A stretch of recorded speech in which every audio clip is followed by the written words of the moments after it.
මගේ දෙන්න පොතේ ලස්සනට සටහන් වෙලා තිබුණා. තවත් එක ලස්සන නිවාඩු දවසක් මම ගත කළේ කොහොමද කියලා බලන්න. ඔයාලත් එන්නකෝ මේ පැත්තට.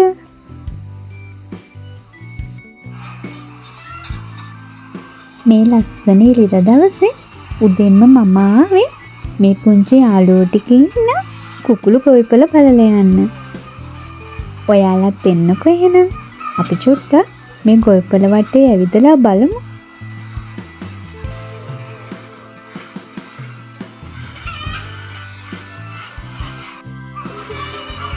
මේ ගොවිපළට ඇතුළු වෙනකොටම මෙයාලගේ කිචි කිචි සද්දෙත් එක්ක කන් දෙක පුරෝගෙන තමයි මම මෙයාලව බලන්න ආවේ.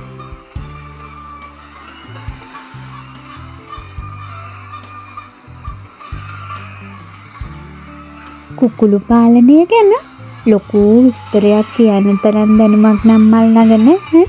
නමුත් මේ ගොවිපළේ හිටපු කාලය ඇතුළත මට ඇහුණු දේවලුයි මම දන්න දේවලුයි ඔයාලත් එක්කම ෂෙයා කරගන්නවා.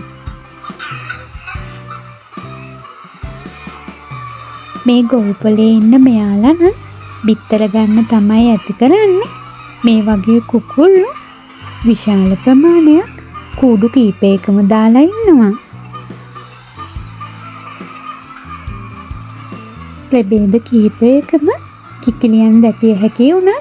මට එයාලගේ නම් මතක නැහැ. ඒ පියෝ වයිට් කිකිලියෝ, ඔෆ් වයිට් කිකිලියෝ වගේම කළු පාට මිශ්‍ර වෙච්ච අය, ඒ විදිහට විවිධ වර්ණයෙන් යුක්ත කිකිලියෝ ගොඩාක් මේ ගොවිපළේ හිටියා. ඔයාලට මේ පේන කහ පාට සහ රතු පාට භාජනවලට තමයි මෙයාලට කෑම සහ බීමට වතුර දාන්නේ. මොකද මෙයාලා නිතරම කෑම කකා ඉන්න ගමම්මනේ ඉන්නේ.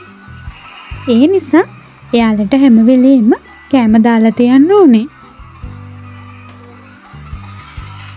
සාමාන්‍ය මධ්‍යම හා මහා පරිමාණයෙන් කුකුළු පාලනය කරනකොට කුකුල් පැටවුන්ගේ වයස අනුව කුකුල්ලු වෙන් කිරීම සිද්ධ කරනවා.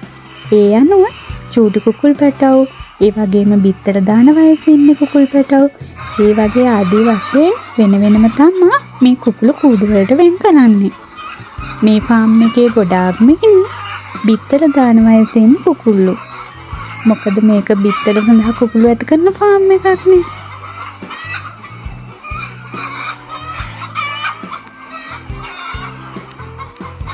කුකුල් පැටව අපි ජනනය සිද්ධ කරන්න වෙනම ස්ථානයක. ඒ ස්ථානයේදී තමයි බිත්තර වලින් කුකුල් පැටව රක්කවලා ඒ කුකුල් පැටව ලොකු කරලා බිත්තර දාන වයසට එනකල් ලොකු වුණාට පස්සේ තමයි මේ කූඩු වලට ඒ කුකුල් පැටව ගෙනත් දාන්නේ. ඒ නිසා මේ කූඩු වලින් බිත්තර දාන වයස දක්වා ලොකු වුණ තරුණ කුකුල් පැටව විතරයි. ඒ වගේම තමයි ඒ කුකුලන්ගේ බිත්තර දාන වයස සීමාව පහ වුණාට පස්සේ එයාලා මේ කූඩු වලින් ඉවත් කිරීමක් සිද්ධ කරනවා.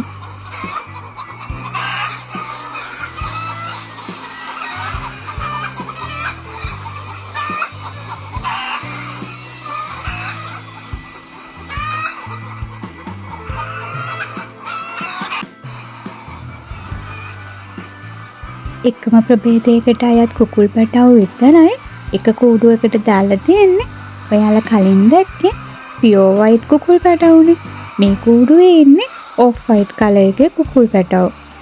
ඒ විදිහට එකම කලර් එකේ කට්ටිය එකට දාලා ඉන්නකොට හරි ලස්සනයි.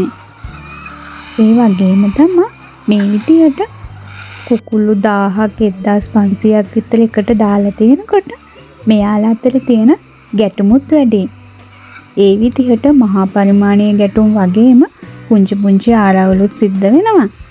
සමහර අවස්ථාවලදී ඒ වගේ සිද්ධ වන ගැටුම් වලින් සමහර මරණයටපත් වෙනවා. ඒ වගේම තමයි සමහර අයට සුළු තුවාල වගේම විශාල තුවාල සිදුවන අවස්ථාත් තියෙනවා. සමහර අවස්ථාවලදී මෙයාලා මේ විදිහට රණ්ඩු වෙන්න පටන් ගත්තාම එක්කෙනෙක් පරාජය බාර ගන්න කල් හරි එහෙම නැති වුණොත් සමහර අවස්ථාවලදී එක්කෙනෙක් මරණයට පත් වෙන කලම මෙයාලා කොටා ගන්නවලු. මේ පැත්තකට වෙලා ඉන්නේ ඒ විදිහට කොටාගෙන තුවාල වෙලා ඉන්න එක්කෙනෙක්.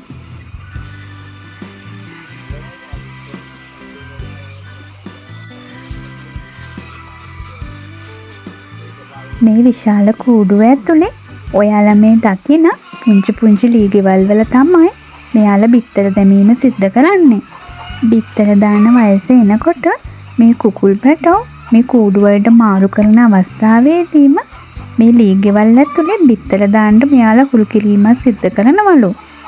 එතකොට මෙයාලට බිත්තර ටික එකතු කරගන්න පහසුයි වගේම බිත්තර ටික ආරක්ෂා කරගන්නත් පහසුයි. එහෙම නැත්තම් වෙන්නේ මේ කිකිලියෝ කූඩුව පුරාම බිත්තර දැම්මොත් බිත්තර එකතු කර ගැනීමේ ගැටලුකට මුහුණ දෙනවා. ඒ වගේම තමයි මේ කුකුල්ලෝ එහාට මෙහාට දඟලනකොට එයාලා කොටා ගන්නකොට මේ බිත්තර වලට වෙන හානියත් වැඩි වෙනවා.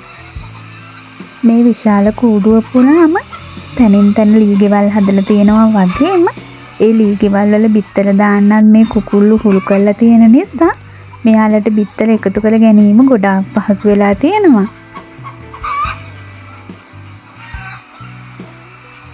මේ විදිහට හැම කූඩුවකම කිකිලියන්ට බිත්තර දාන්න පහසු වෙන්න වගේම ඒ බිත්තර එකතු කර ගන්නත් පහසු වෙන ආකාරයට කූඩුවේ එක කෙළවරක දිගටම මේ විදිහට පුංචි ලී ගෙවල් පේලියක්ම හදලා තියෙනවා. මේ විදිහට දවසේ උදේ වරුව තමයි ගොඩාක් කාලය බහුල වෙන්නේ. මොකද මේ කුකුල්ලුන්ට කන්න දාන්න ඕනේ, ඒ වගේම බොණ්ඩ වතුර දෙන්න ඕනේ. ඒ වගේම තමයි මෙයාලා දාලා දෙන බිත්තර එකතු කරන්න ඕනේ. මේ කුකුල් පැටව හොඳට බලා ගැනීමක් සිද්ධ කරන්න ඕනේ. මොකද මෙයාලට ඉක්මනින්ම ලෙඩ රෝග හැදෙනවා. ඒ වගේම තමයි මේ කූඩුවල මේ කුකුල් පැටව ගොඩාක් එකට ඉන්න නිසා මෙයාලට ලෙඩ රෝග හැදුනොත් එහෙම ඒවා ඉක්මනින්ම ව්‍යාප්ත වෙන්නත් පුළුවන්. ඒ නිසා මෙයාලා ගැන ගොඩාක් අවධානය ඒ වගේම කල්පනාවෙන් ඉන්න ඕනේ. නියමිත ප්‍රමිතියෙන් වගේම නියමිත ගුණාත්මක භාවයෙන් යුක්ත බිත්තර ලබා ගන්න මේ කුකුළු පැටවුන්ට ගුණාත්මක ආහාර වේලක් ලබා දෙන්න සිද්ධ වෙනවා. ඒ වගේම තමයි එයාලට නිසි ආකාරයට නිසි කලට වෙලාවට බෙහෙත් ටික ලබා දෙන්න සිද්ධ වෙනවා. මේ සියලු දේත් එක්ක මේ වගේ ගොවිපලන් නඩත්තු කරන්න විශාල වියදමකුත් දරන්න සිද්ධ වෙනවා. මේ ලස්සන නිවාඩු දවසේ මගේ ලස්සන මතක පොතේ තවත් එක් ලස්සන මතක පිටුවක් එක්ක එකතු වුණා. ඔයාලා සියලු දෙනාටම ගොඩාක් ස්තුතියි.